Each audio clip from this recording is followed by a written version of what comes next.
This is the Honda DN-01. Now, it's a very unique bike.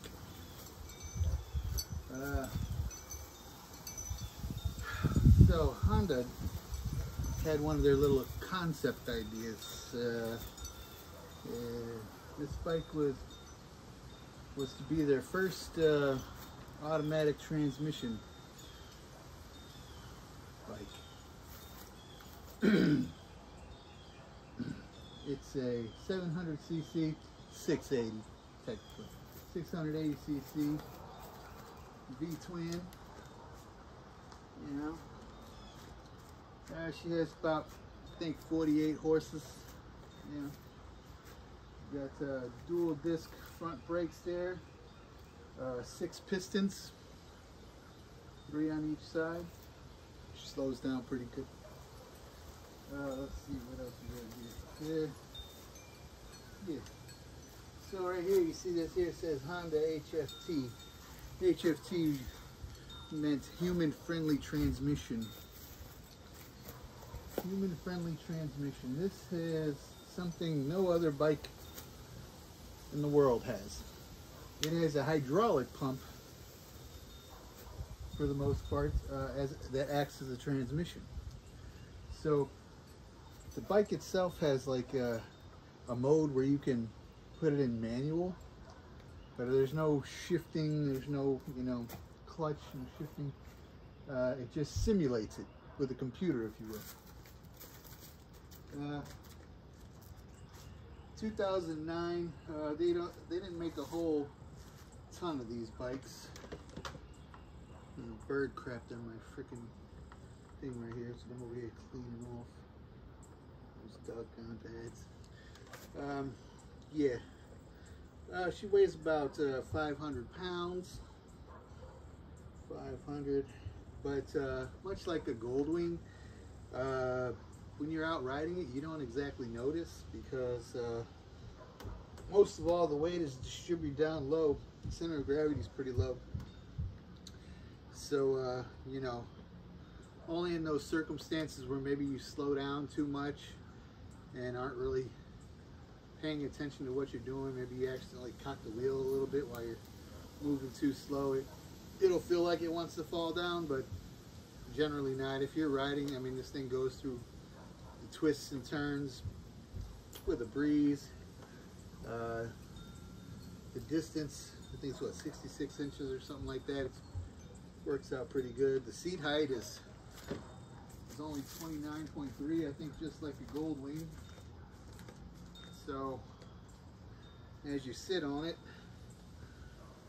me, I'm 5'11", 5'10", 5'11", something like that. This is me standing straight up, and like there's space there, but completely sitting down, you see legs are bent. You know, yeah. Let's see. I have to bring the camera over for some of the other stuff here. But yeah, let's say it's got a 4-gallon gas tank, which this is 2009, so fuel efficiency was good, but it wasn't as good as it is today.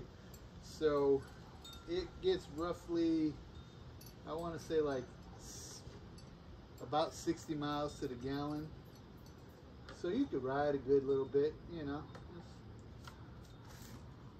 That's pretty cool. All right, let's bring that camera down around here. Oh, it's starting to rain too. But let's see what we got here. Let's see what we got. Bring this on over here. Okay. Let's take this thing off of here. All right. So, yes, the Honda DN-01. You got your rear brake right there. Got your front brake right there. You know, the simple stuff. Nice Honda. Now, let's take a good look around it. This bike is very uniquely shaped. Some people say it looks like a shark. You know, the way that front end is there, right there. It's very, it gets looks because, you know, if you didn't know any better, you would think this was probably like a brand new bike.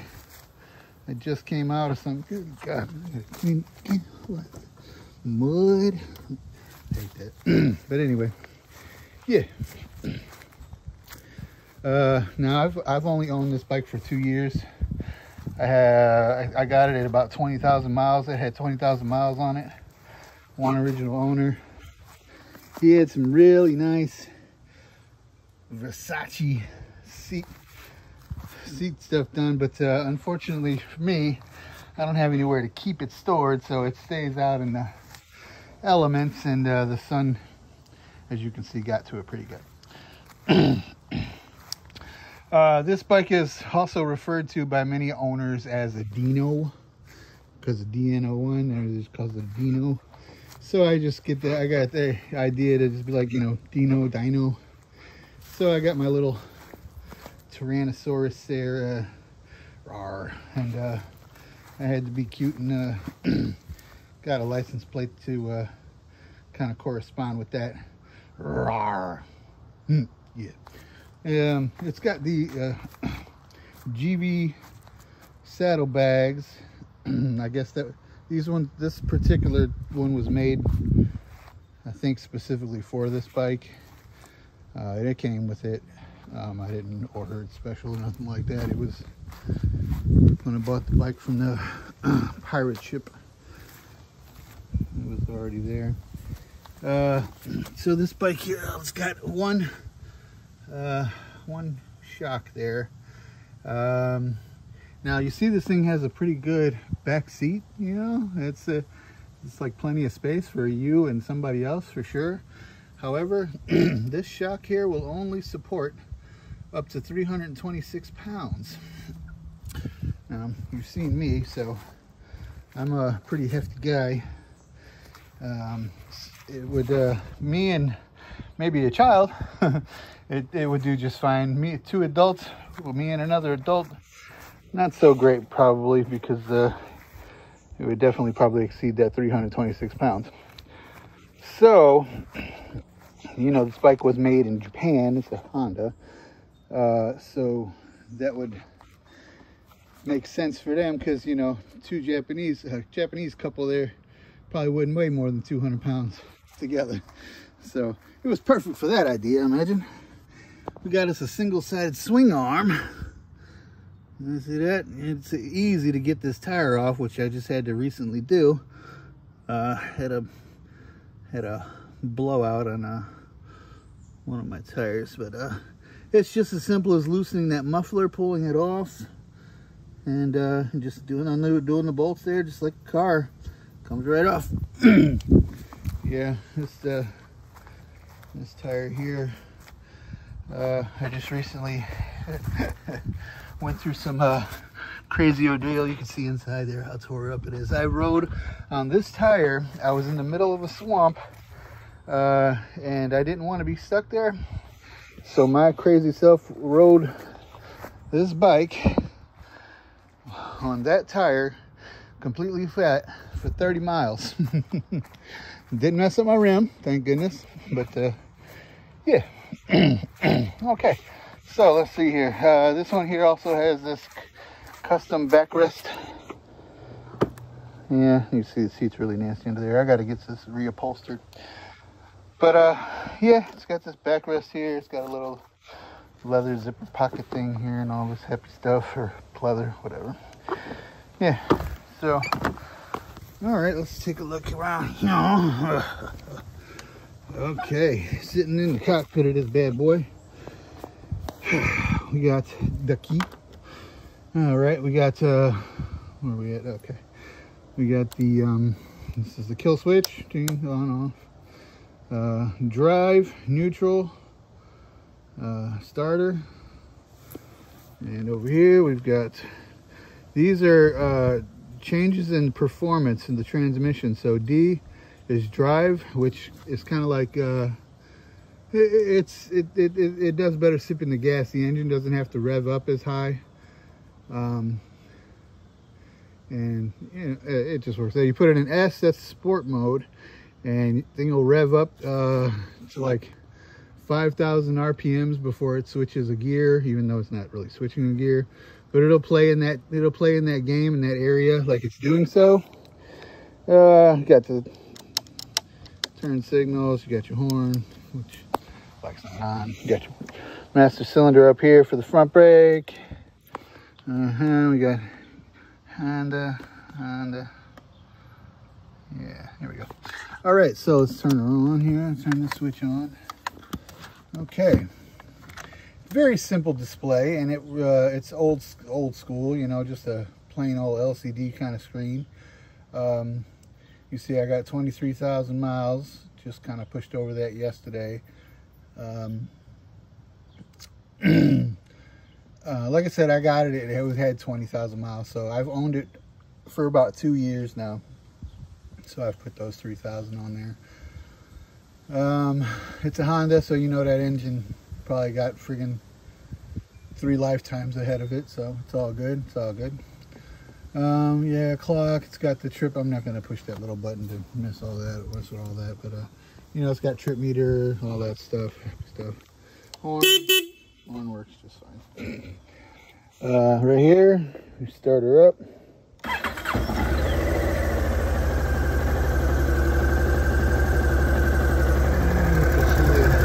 I don't know how well you hear what you hear.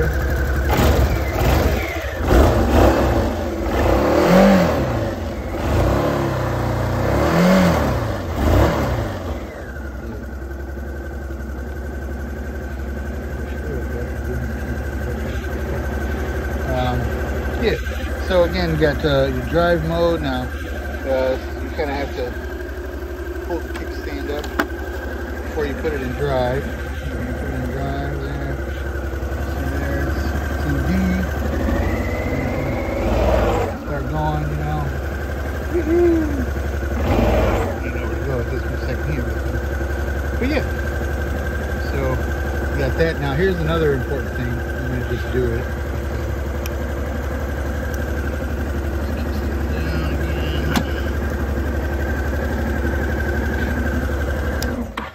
Okay, so a couple, well, not really a couple, just one goofy con, but well, when you're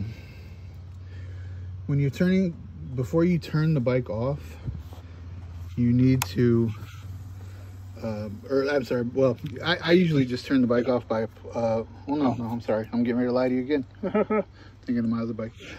Before you put the kickstand down on this bike, because the kickstand will turn the bike off, before you do that, you have to put this bike back into neutral and then put the kickstand down to turn it off.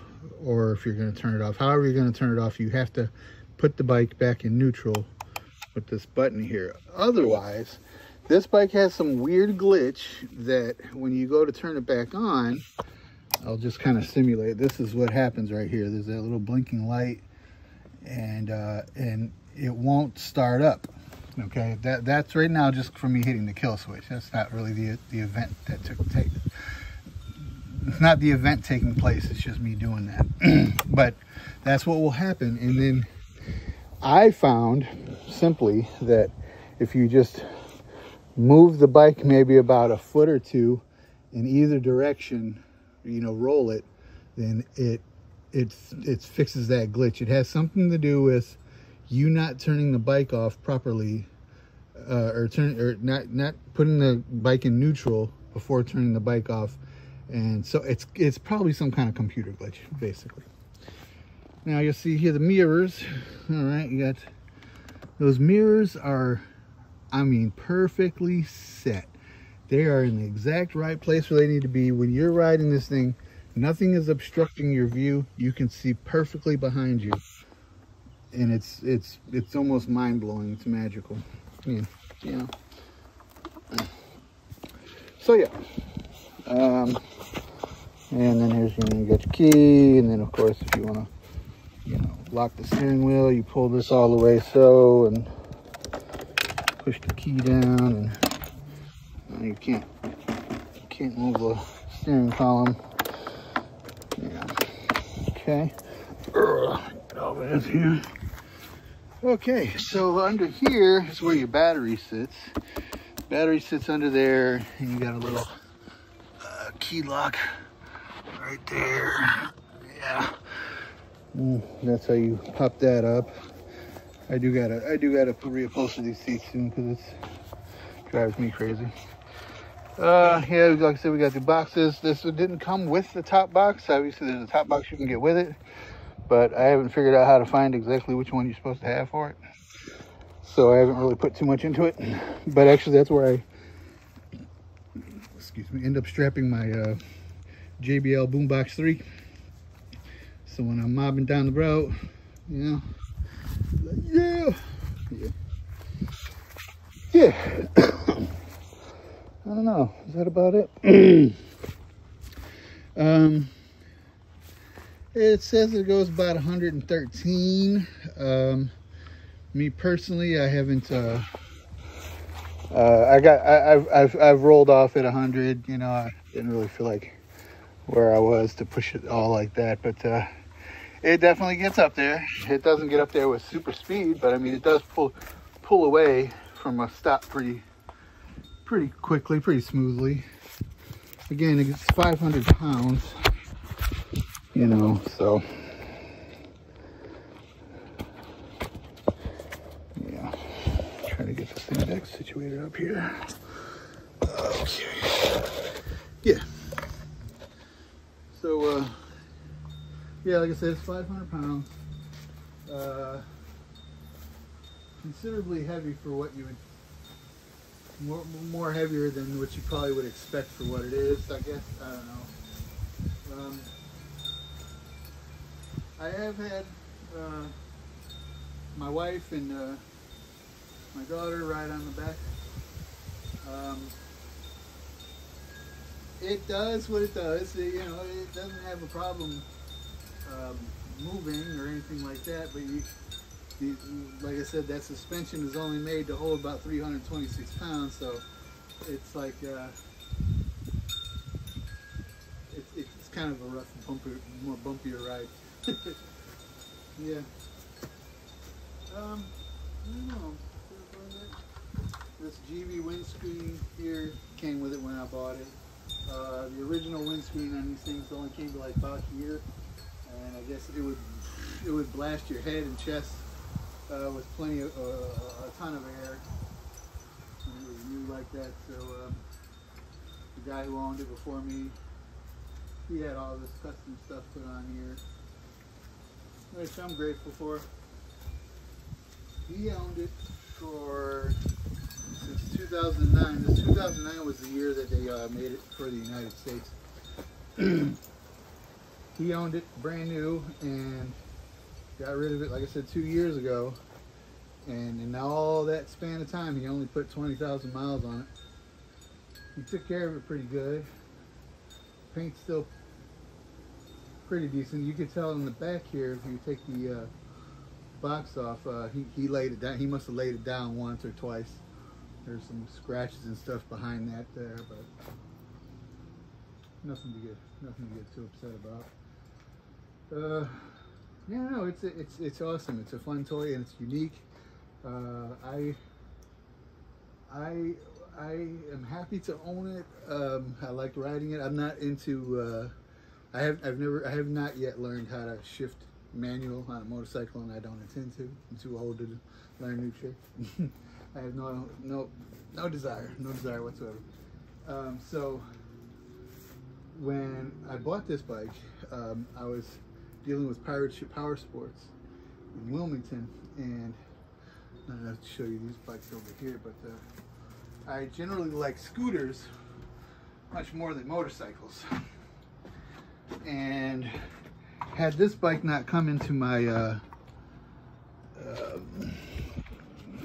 possession or to my sight, I might have eventually gone for one of the Honda's new DCT bikes, like a Rebel 1100 or such. But at any rate, I got me a 2024 Metro, got a 2023 Suzuki Bergman, and you know, the scooters. I like scooters. I don't like Harleys. I don't like motorcycles that you have to shift gears. I don't want to do all that work. I just want to cruise, you know what I mean? So when this bike came about, when my guy who's passed away now, Mike from Pirate Ship Power Sports, he said, "Hey, I got something you might really be interested in." I said, "Yeah, what you got? What you got?" And he sent me a picture of this, the name of it and all that, and so I started researching it. And it's one of the reasons why I'm kind of making this video right now, because there aren't a whole lot of videos about this bike. At least not good review videos. Not that my review video is going to be any good, but yeah. And anyway, blah blah blah. He's like, "You got to check this out." And I started looking into it as much as I could, and I tried to understand what the hell what it's all about. So it's got, it's shaft driven. So that hydraulic pump that acts as a transmission just shifts all the power using a shaft drive to the rear tire. No chain to try to maintain or worry about and all that. Hell, they say the transmission itself, that HFT hydraulic system, is damn near indestructible. Only problem I've had since owning it was one of the pistons lost power, and it had to do with some kind, I don't know, computer relay. And the computer relay it just gets hot and cold, and it just caused a lot of corrosion and damage, and it just went bad. I mean, that cost me about $500 to get it worked on, because of course another bad thing about this bike is not too many people have seen it. So when it shows up, they're like, "What the hell is that?" And there's not a whole lot. I mean, you can find everything you need to find out, I'm sure, about it online one way or another, but it's not a common thing. So yeah, so they charged me pretty good to take it apart and figure out what the heck was going on and blah blah blah blah. But yeah, overall, man, this thing is gangsta. It's gangsta. Very one of a kind. Like I was saying, I said one of the reasons I definitely like owning it is because it may perhaps indeed become a collector's item. I mean, I don't think there's I don't know the actual number. Only Honda does, but there's only so many of these that were actually made. So if you got one, good shit. Also, in that frame of thought, whenever you show up somewhere amidst a bunch of other bikers, you can rest assured you're probably the only one with this one. So you get a lot of attention, a lot of questions asked and stuff like that. A lot of your Harley guys, they can give two craps, they're not interested too much. The only cool thing on their end is that, yeah, it's a cruiser. And then they see that there's no gear and say, "Oh, that's a scooter." Yeah, but you can call it a scooter all day. I can give a damn. Things are shit. Well, I don't know. I guess that's about all I got. Honda DN-01, 2009. If you're ever able to get your hands on one and it piques your interest, I would grab it just to have it. I mean, I personally think there's going to come a day, not too far off in the future, when it's like, whoa, some collector's going to be like, "I'll give you." Oh yeah, another thing about this other crazy, when this was brand new, these things sold for like 15 grand, and it was insane. 2009, like you could buy a car for the price of this bike, and it was blowing people's minds, because they're like, "I'm not gonna buy that." The DN-01, the name of it there, a lot of the salesmen at the time were saying that it stood for "Do Not Order One." And it got bad reviews because nobody took it seriously as a motorcycle, because it had that transmission, that automatic transmission. They're like, "That's not a real bike." But it's got that V-twin, 680 cc, 48 horsepower, 500 pounds. This ain't no damn scooter. Yeah. Oh well, all right. So anyway, yeah, this is Foley. I hope you enjoyed the video. On the DN-01. Oh yeah, gotta get a load of my bullets. My bullet tire caps. Got the red bullets. Yeah. Okay. All right. Peace and hair grease, y'all.